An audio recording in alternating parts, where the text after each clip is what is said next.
Hey, welcome to Wellness Wednesday. How is everyone doing? I'm Audrey, holistic wellness practitioner, specializing in functional wellness and nutrition, intuitive eating, and energy medicine. Thank you for joining me today. I'm going to try to use these fancy agenda buttons. So today we are talking about HGH, which is human growth hormone. I don't know if you have heard of it or not. Human growth hormone is really popular. It's a popular topic right now because people are talking about how it is anti-aging, right? And everyone loves something that is anti-aging. So I want to talk to you a little bit sort of like what HGH is, what it is not, how it can get into your body and how it cannot get into your body, so that you know sort of, what to do when you're approached with, hey, try this new HGH cream or gel or spray or pill, right? And then we're also going to talk about how to naturally increase your HGH, because that's what I do, right? We work through holistic ways to make it happen. So let's dive in. So what is HGH? Inside your human suit, inside all of our human suits, HGH, or human growth hormone, is made by the pituitary gland. It's a really large protein molecule as far as molecules go. Molecules in general are really small compared to, say, a cotton ball, but it is a large molecule. And it's one of those hormones that if you're a parent or if you have small children in your life, it's that hormone that you put on a pair of blue jeans, or your kiddo puts on a pair of blue jeans before Christmas break, and then they go back to school after Christmas break, and all of a sudden these blue jeans are high waters, they're flood pants, right? Because they have suddenly had a growth spurt. So in addition to things like growth spurts in kids, HGH also helps to regulate body composition, bone growth, and to some extent the metabolism as well. Of course, as we get older, as many things slow down, so does our natural production of HGH. It just happens, right? And when that happens, it causes all of those things that I mentioned, right? Body composition changes, bone growth, metabolism, all of those things to slow down. Now, it's important to note that HGH isn't the only thing that causes those things to slow down. But as with all things, as soon as science comes out and says, hey, this happens, then guess what happens? Some companies, some marketing bandwagons jump on it and try to use that notion of HGH causing aging to, or HGH being correlated with aging, to be a causal effect, right? So correlation means it happens at the same time. Causal means that A caused B, right? And correlation is A and B are happening at the same time. Could be related, but also may not be, okay? So in 1985, when I was just a wee 5 years old, a synthetic form of HGH was actually developed by pharmaceutical companies to treat patients who suffer from what they called back then as short stature or poor growth. And these two things can be related to all sorts of causes. It could be from premature birth, it could be from tumors, it could be from muscle wasting, chronic kidney disease, any diagnosis that leads to being smaller than what the doctor felt like was average on the height and weight or growth curve. Synthetic HGH, however, it's only available by prescription, and it has to be injected because it has to go directly into the bloodstream because of that large molecule size that we talked about. It's not absorbable any other way, not any other way at all.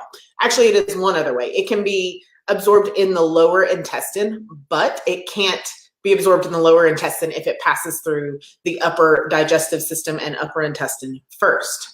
As with anything, it seems there are practitioners and, of course, patients that abuse HGH, and they do things with it like combine it with anabolic steroids to try to achieve, with some success, extreme muscle growth, right? So recently, there has been a reemergence of HGH in the topic of conversation. It's in the topic in the wellness world and in the not wellness world, because people are starting to market and sell things like HGH sprays and pills and gels. And often these companies have these huge claims that their HGH concoction can turn back your body's biological clock, right? That it can build lots of muscles, it can burn fat, it can restore hair growth, get rid of gray hair, all these things. And HGH can do that. And with that description, people are like, here's my cash, take it now, waiting to get their hands on some because it sounds good. But there's a few problems with these claims. Now, the problem isn't with HGH itself. Again, it can do all of those things, although not quite as dramatically as, say, like, wake up tomorrow and look 20 years younger. I'm 38. I'm not going to look 18 tomorrow, no matter how much HGH I do. However, I can not look 48 as quickly or not look 58 as quickly, if that makes sense. The problem isn't, again, though, with the HGH or even the claims that they make. The problem is that the method of delivery of HGH. So synthetic HGH in a pill form is destroyed by the digestive system. It's destroyed in the stomach before it ever reaches the lower intestine or the lower part of the digestive tract. And so the scientists thought that they could do things like enteric coat it, like this little pill is enteric coated. However, that gets it through the digestive system and through a little bit more of the upper intestines, but it doesn't get it to the lower digestion where it can be absorbed. So they still haven't figured out a way to get it past that point. Now, the other thing that you'll find on the market is HGH sprays or HGH gels. Again, the HGH molecule is much too large to penetrate the skin. There are lots of things that can be absorbed through the skin, lots of pharmaceuticals, essential oils, lots of different things can be absorbed through the skin, but it only works for small non-protein molecules. So for example, insulin, right? Insulin is a protein molecule. You might be familiar with it. Diabetics use it to control their blood sugar. It's a protein molecule. It's about half the size of HGH. And if it were possible to absorb through the mouth or a spray or through any of the membranes on your body, then millions of people with diabetes would not need insulin injections. And there are millions and millions of dollars spent each year on research to try to make a product that can be absorbed topically through a spray, through the mouth, through the membranes. And it has been unsuccessful to date. So there is one that is yet another reason why your sprays and gels will not work. There is one type of HGH gel on the market. I believe they call themselves HGH gel, like that's their name. It's actually a homeopathic gel that doesn't contain HGH at all. Even the ingredients, if you read the ingredients list, it says it has adrenal homeopathic ingredients or bovine adrenal homeopathic ingredients. So the principle of homeopathics is that like cures like, and that in order to introduce like without causing a problem, you need to do it in such a diluted amount that there's no traceable amount of the product left in the final, no traceable amount of the protein, in this case, bovine adrenal cells left in the solution at all. Now, I do believe that homeopathics help people. I use them frequently in my practice. And so over time, something like this might be a good solution for the adrenals, may even have some sort of data eventually to back it up for HGH. However, homeopathics are not a quick fix. They are a good solution, but the improvements take a lot of time. You won't see improvements quickly. So that leads us to prescription HGH. Even if you get your hands on prescription HGH and choose to inject it, there are some big risks, okay? For kiddos and adults who get HGH injections, you can count on fertility problems. You can count on a much, much higher risk of cancer, like much higher risk. You can count on increased cholesterol and increased risk for diabetes and lots of swelling. But don't worry, it's not all doom and gloom.